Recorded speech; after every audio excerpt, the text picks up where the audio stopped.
join the link.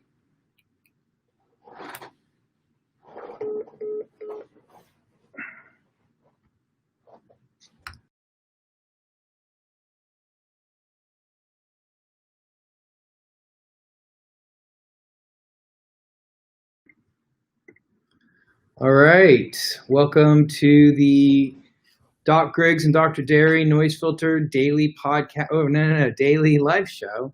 Live show. That Doc Griggs and I do every day, Monday through Friday at 4 o'clock. It's been a very intense last couple of days with lots of news coming back and forth, COVID related. And non-COVID related. Before we get started, I do want to remind everybody that we have a daily podcast. Today's podcast was particularly good, as they are every day. You will never hear me say they're bad because I'm a big fan of it, largely because I'm half of the podcast. The other half of the podcast is this guy over here, and he's way better than I could ever be. Not at all. And so that podcast is called NoiseFilter, and you can find that on all the standard platforms where you find podcasts. So with that being said, we have slides, we have stories, and Doc Griggs, before we get started, I wanted to turn the microphone over to you for anything that you wanted to chit-chat about. So the first thing that I want to do is I don't believe in having elephants in rooms. I'm going to cut my video for a moment of silence for Mr. Floyd. The independent autopsy just came out, and they found that it was a mechanical asphyxiation, which we'll get into a definition of today. That just happened before we came on air. So I just want to take a moment of silence out of respect for Mr. Floyd and his family.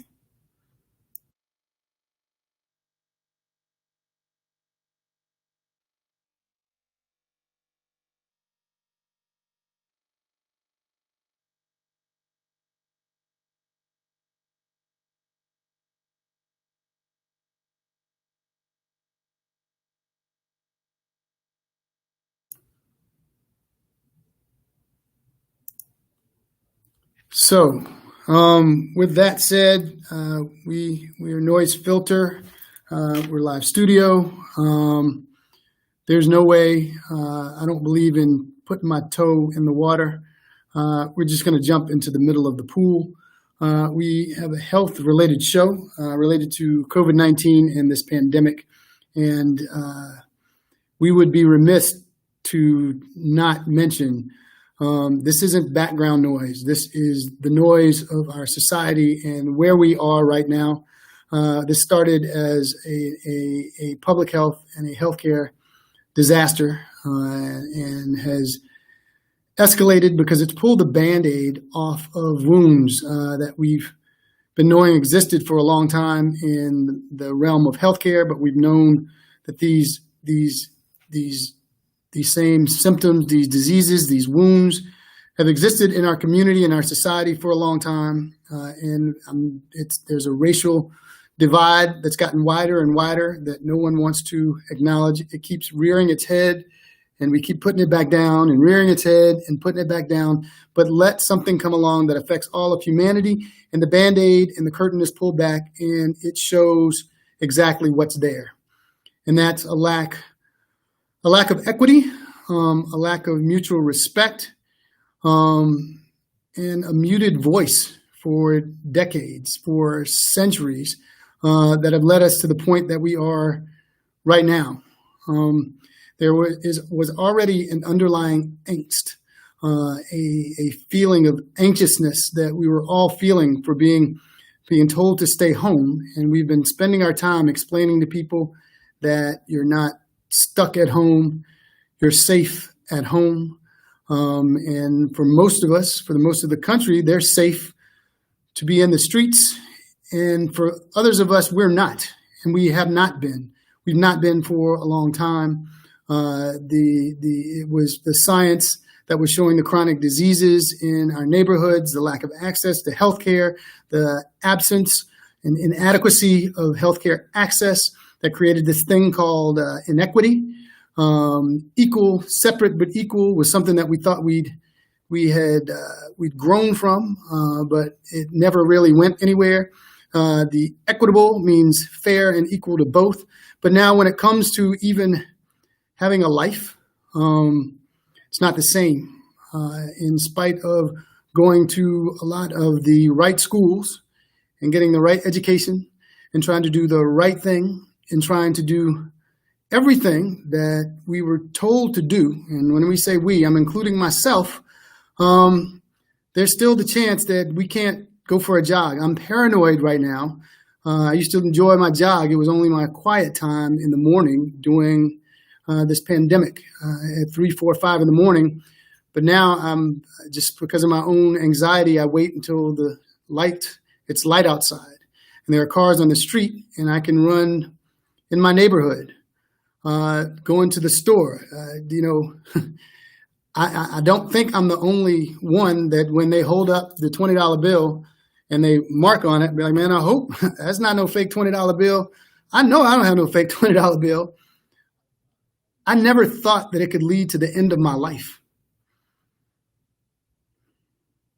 If you need a marker and a trained eye to tell the difference between a regular bill and a counterfeit bill, which I don't have, now am I going to have to worry every time I put a 20 in that my life could end?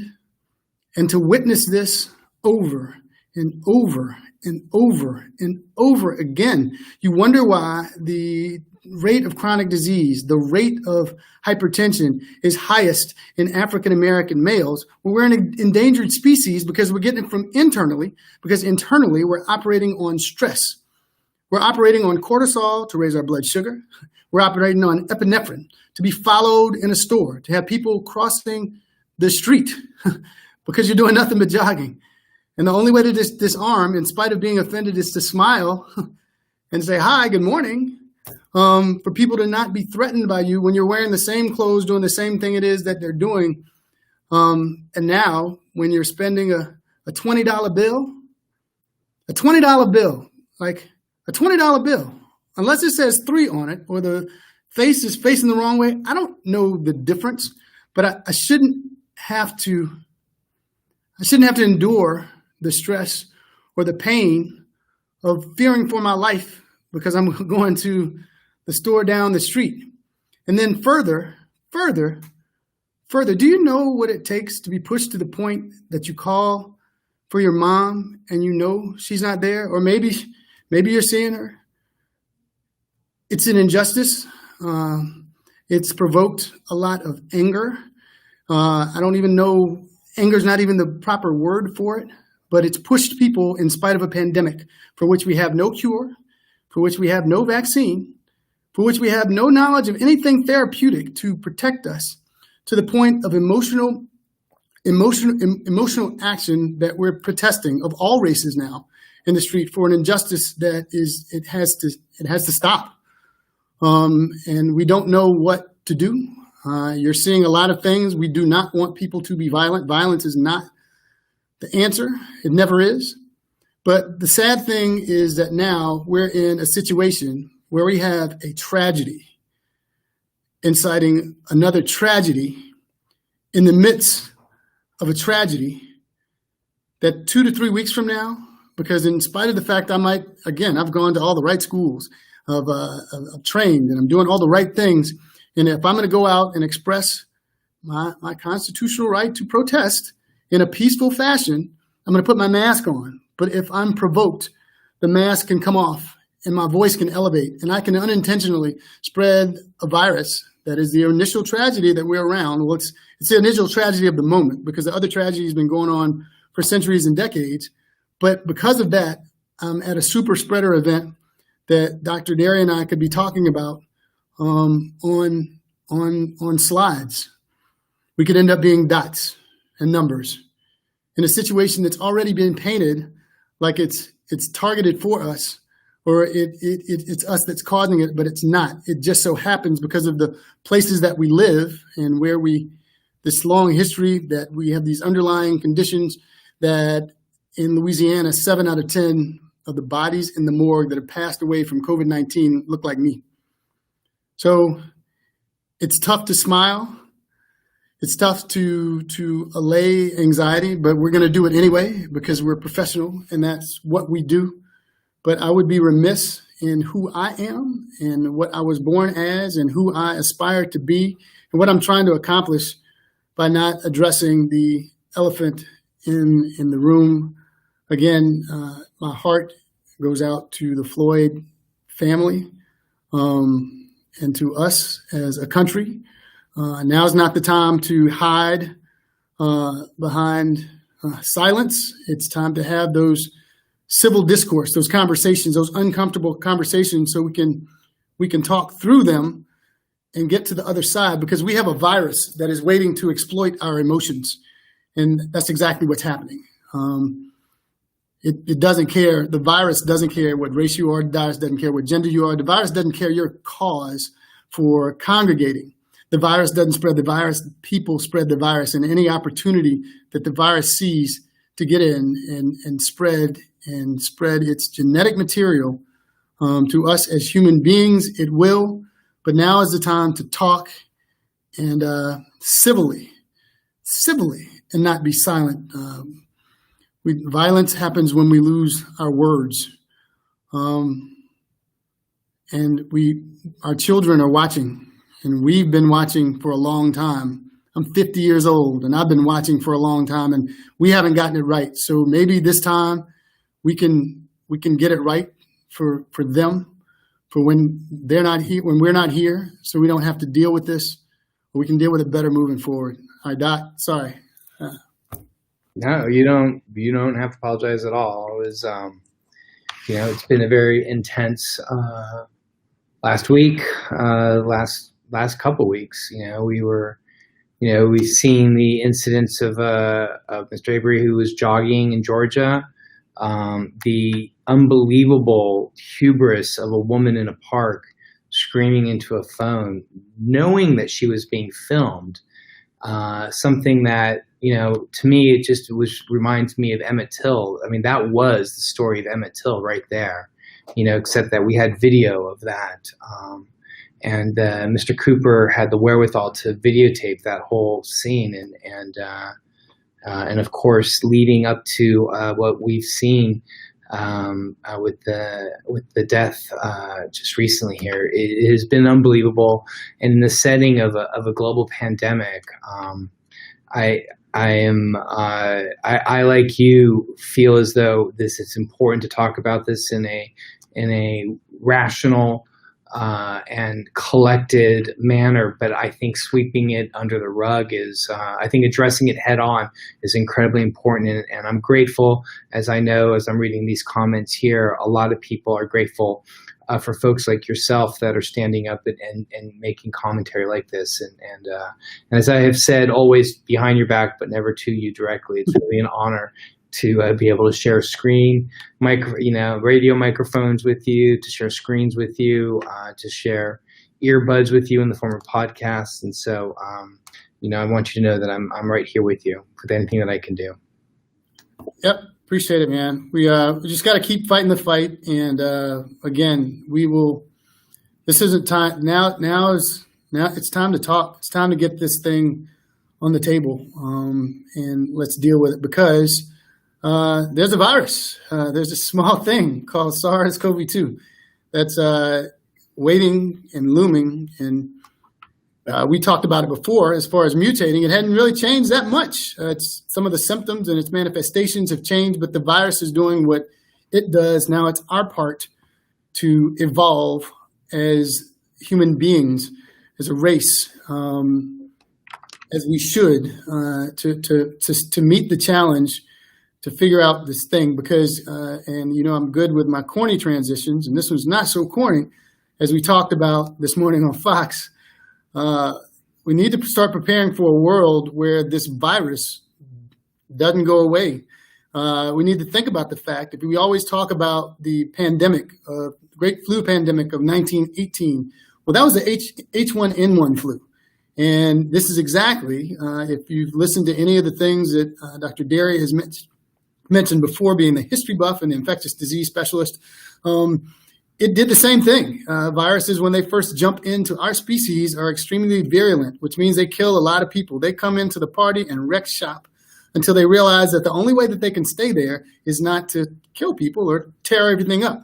So they become more infectious, but less virulent over time, or they stay as infectious, but they lose their virulence because it's not to their advantage to kill everyone off. Well, we're just at the beginning of this, and this virus doesn't know how to act. And if it's going to be here, if we can accept the fact that it's going to be here, if you think about it, the whole point of getting a vaccine isn't so it can go away. The whole point of the vaccine at first is to figure out how do we live with this thing until we can wipe it out and get enough people on the planet. Only 5% of the planet has been exposed to this virus. We have 95% of the planet that's still susceptible to it. It's going to take a long time for any type of natural immunity to put this thing out. So the vaccine is going to help us temper it and teach it how to act when it's in our house, which is our body. Doc? You're absolutely right. And I think that, what's fascinating is how this has become so part of our lives for the last 3 months, and how in less than 1 week, just how consumed the news is on a completely different topic.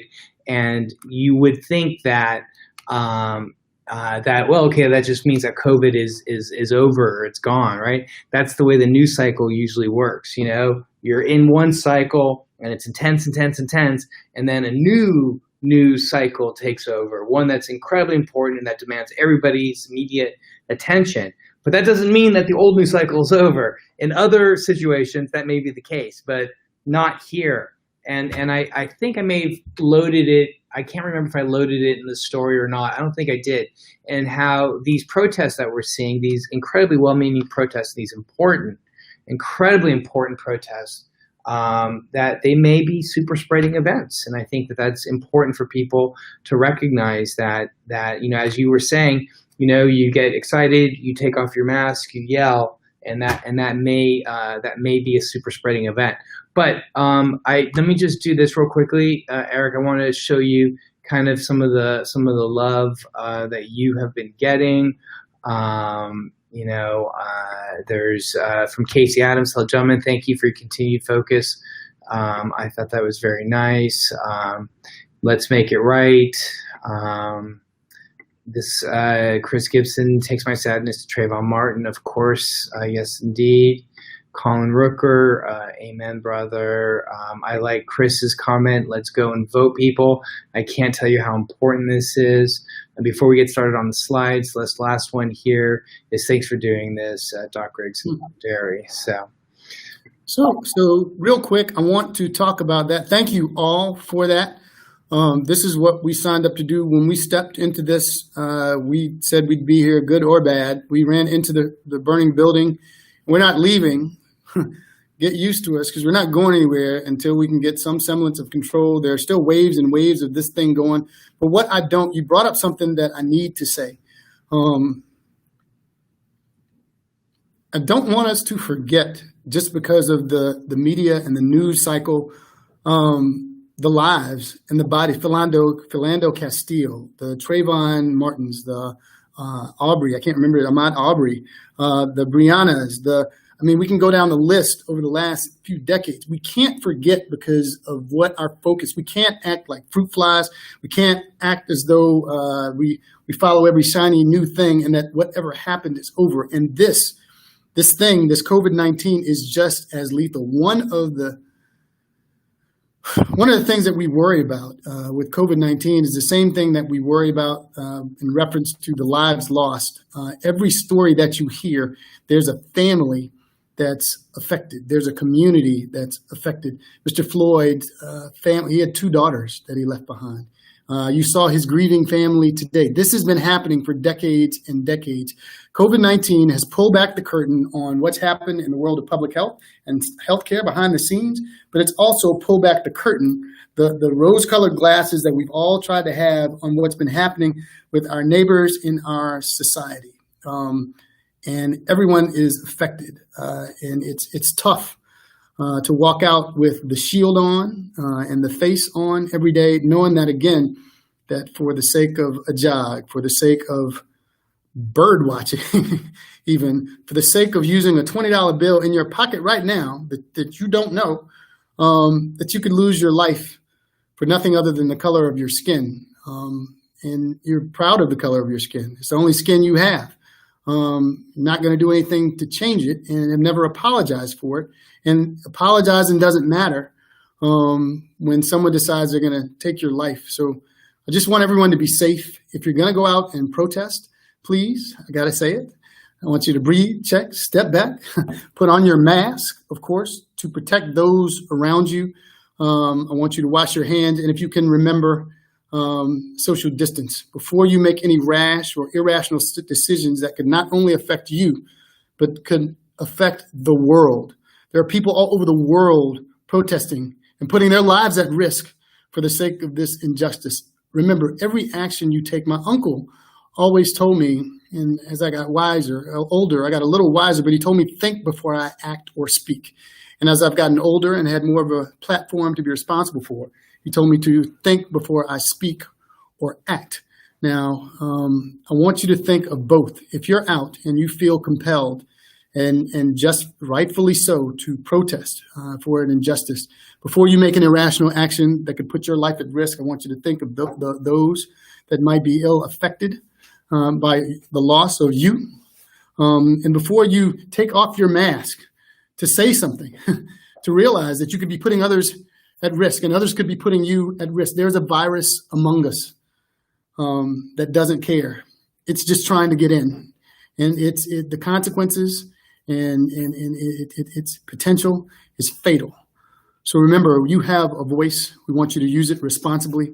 But the safest thing that Dr. Derry and I want you to do is make it home. Make it home safe so we can figure out this COVID-19 thing. And that's it.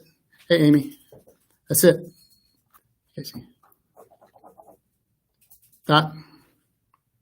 Yep. Don't forget, please, if you're going to protest. And I want you to be creative with your stance. Remember, your voice has multiple facets.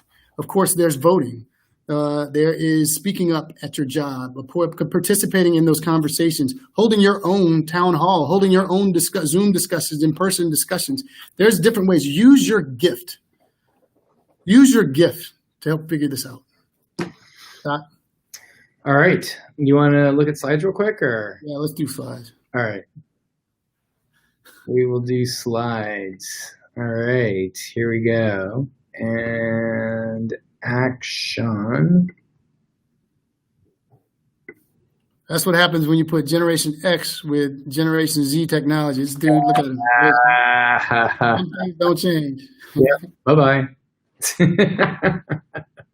All right, here we go. Let's get started.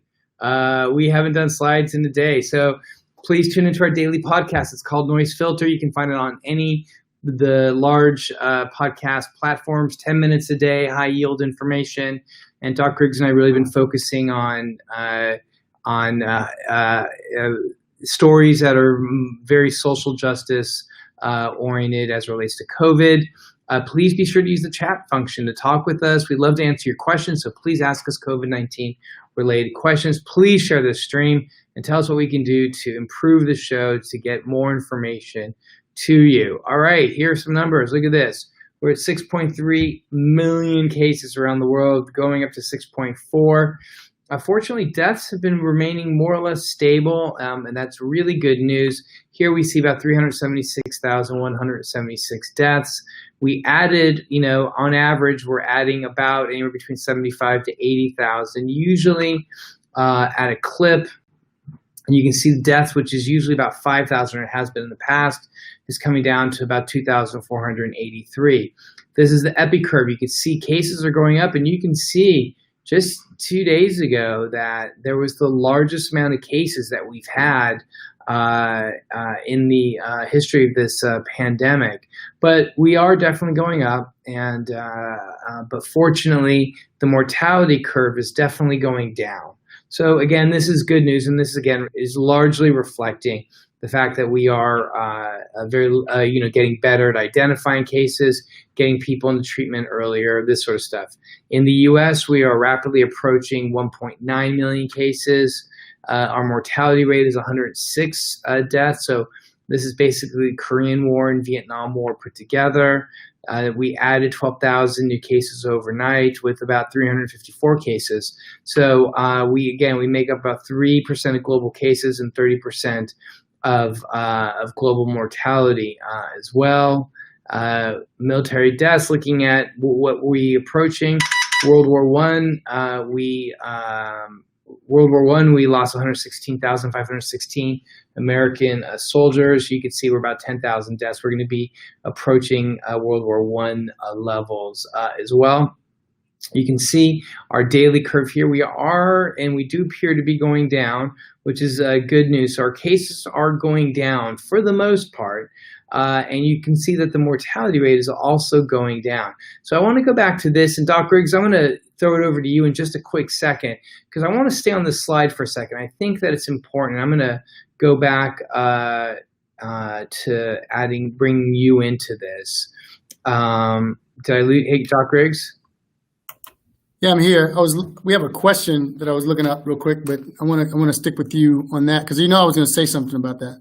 Right. I mean, I think it's important for us just to kind of like look at this right now and see that the U.S. number of cases I think that they're going down now. Maybe they're going down, and maybe like this is eventually gonna, maybe all of our public health interventions are finally, bearing fruit. We have the little pockets of like, people who are refusing to do the things that are right. But for the most part, I think people are doing the right things. In these states that are opening up, maybe people just aren't going out. Or maybe this is going down, as you can see. Or could it be that it is going to be going up at one point? I don't know. But at this point, I think I'm cautiously optimistic, and just kind of wanted to get your thoughts on that. So I'm cautiously optimistic whenever you talk about anything going down. But the reality is the number of cases is based on supply and the number of people willing to get tested. What we worry about is the asymptomatics, or the people that are without symptoms, which is up to as high as 35% now. At one point we were saying between 25 and 85, and the hard number I've heard is 35%. So it's probably much higher than that. A number of cases is great, but what I like to talk to people about is the easiest number that everyone understands is the number of deaths, not mortality rate. We've talked about mortality rate, and I always want to distinguish between the number of deaths and mortality rate. The mortality rate is dependent on the number of people that we find out and test. The more people you test, even if you have a static number of people that die, the more people you test that don't die, that number goes down, which can give you a false sense of security. The one number you can count is the number of alive people and the number of death people. The number of deaths is what I like to track, and even there's a wrinkle with that, because the only way that you can know definitively if someone died from COVID-19 is at this point if they had a diagnosis, they got tested, and they passed away in a hospital, or they had a history of being positive. At this point, with everything going on with the civil unrest and the super spreader events, Doc, you said maybe potential super spreader. I'm just basing it on our most recent history and the history that we know of respiratory viruses that are this infectious, and this one's somewhat more infectious. 1918 is that when people get together, mass or not, the numbers of people tend to go up, especially when there's no moderation or modulation in their voices. When people are yelling and some are wearing masks and some aren't, you're going to have people getting infected by people that didn't know they had the disease. So in times like the times we're in currently right now, with riots and protests all over the world, I'm not comfortable with any number right now because we won't know. The data won't tell us anything until we can actually count it. I got a quick question from Amy. She wants to know where to go get tested, free COVID tests, and I know that's your wheelhouse. Is Amy from New Orleans? Yes. Yeah, if you just go to NOLA Ready website which NOLAready.gov. yeah, but I think it's readynola.gov. Oh, my bad. ReadyNOLA.gov. Right, but they call it NOLA Ready. Got it. I think it's NOLA. It's called NOLA Ready, but I think the actual website is. I'm looking it up right now. Okay. I think it's Ready NOLA. Yeah, it's readynola.gov, but they call it NOLA Ready. And so if you go to nolaready.gov, there'll be testing sites there. And then also, if you just Google COVID testing in Orleans Parish, you'll get something as well.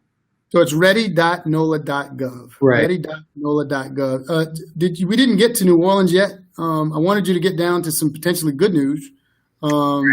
Let's take us to some pats on the back and some smiles here. Will do. I'm gonna do that, and then we'll do that, and then I do want to again just take a moment to focus on just how these numbers do appear to be going down, and I'm cautiously optimistic.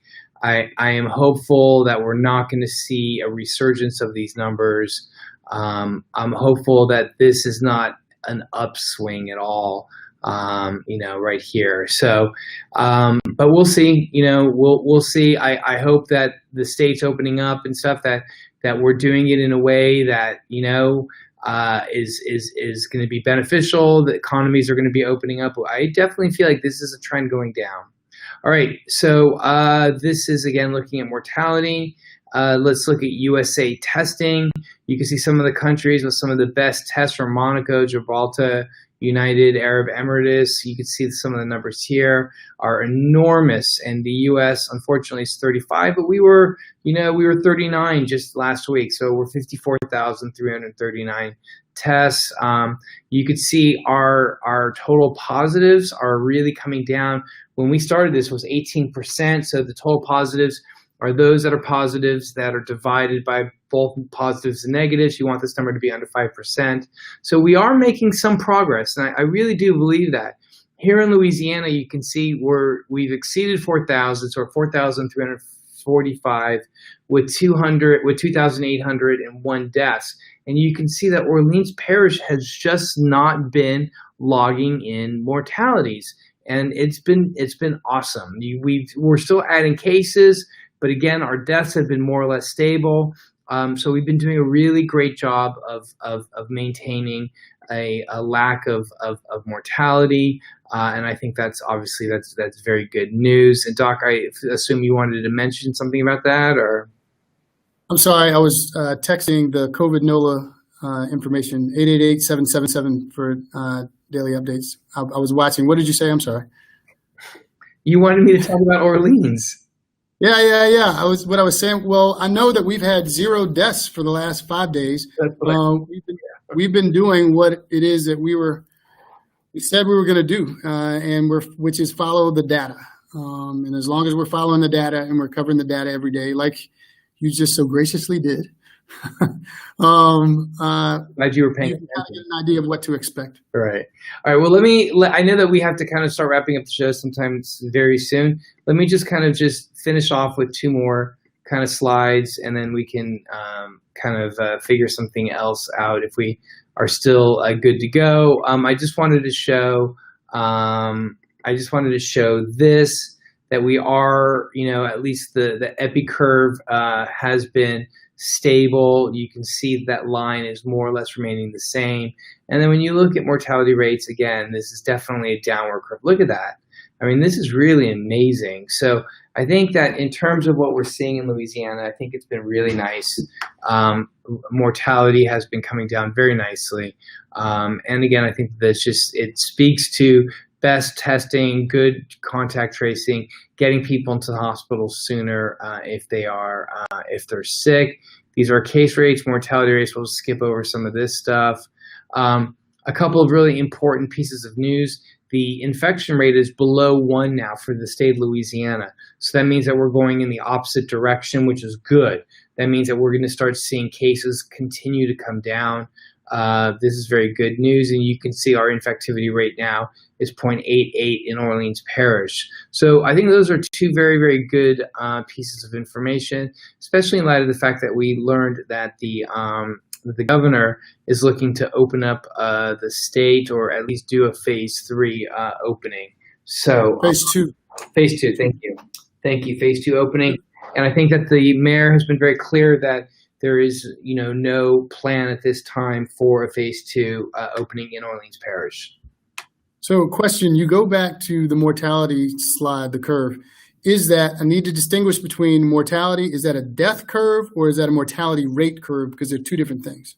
It's not a rate. It's just it's absolute numbers of cases. It's like so absolutely the curve that y'all see going up and down like this, the gray one that he showed, is the actual number of deaths that I was alluding to earlier. When he says mortality rate, that has to do with the number of deaths per person diagnosed with COVID-19. Deaths is deaths. People that have died as a consequence of COVID-19. So that's different. That's absolutely different. So we right now we're trending somewhat downward, but again, in light of our current community and social situation, I'm still holding my breath. Right. Doctor, do we have any questions on your side? No questions on my side. There's I do have a couple of quick little stories if we have a second to go over. Otherwise, we can start to call it a day. I know Dr. Griggs and I needed to run off and do a couple other things. But do you have any questions on your side? No. We just got thank yous, and Amy is on she found the text and found it helpful. So thanks, Amy. Good. Let me just do this real quick. I just wanted to get your feedback on a couple things. One is something we've talked about, but I think it's good to kind of get a little bit of it's good just to get a little bit of feedback on it. Or here's New York Times. New York top officials urge caution and warn protests could set off a second wave of infections. I know that we've talked about that. I just think that it's important for people to recognize that this is beyond just Doc Griggs and I that are saying this. That there's other folks that are feeling this as well. And also, I just wanted to point out this story, which I think is just really, to me, I think this is such an important story that I did want to take a few minutes to talk about it. The study in San Francisco showed that in one neighborhood, COVID-19 struck mostly low-wage workers. And in a neighborhood of 55, basically 50% Latinx folks and 30% white folks, that in this one neighborhood, 95% of those that tested positive were Latinx, and no percent were white. And I think that it's just an important story. I think this goes back to a lot of what we've been talking about, in that this disease, this is not a black thing. This is a poverty thing. This is a thing where people are being exposed, low income earners. These are folks that are frontline workers. These are our bus drivers. These are our cab drivers. These are our supermarket clerks, our dollar store brothers and sisters. These are the folks that work at Walmart. These are the pharmacy techs. These are the folks that never had an opportunity to work at home because working from home was a luxury that they could not afford. And what we're seeing, and what we've been saying from the get-go, that these folks are at risk. And to me, I think history will judge us harshly by which we allowed people to go back out without the appropriate protection, without the appropriate ability for folks to take care of themselves. I think that this will be a very harsh, we will look back at this time in 20 years or 30 years, we'll be talking to our children or grandchildren saying, I just can't believe that we allowed something like that to happen. So I think it's an important story, and it's a story that Dr. Griggs and I are going to be reporting on a little bit later on our NoiseFilter podcast. Doc? So that's something that we talked about. We've been talking about it for a while. It's a lower wage workers, and they sampled a neighborhood where that was the case, and that's what we expected them to find.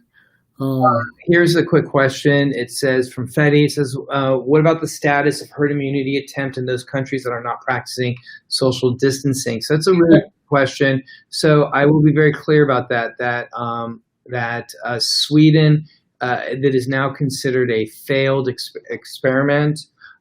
First of all, the folks in Sweden did not like that their consent was not obtained when it came to an experiment that was being done.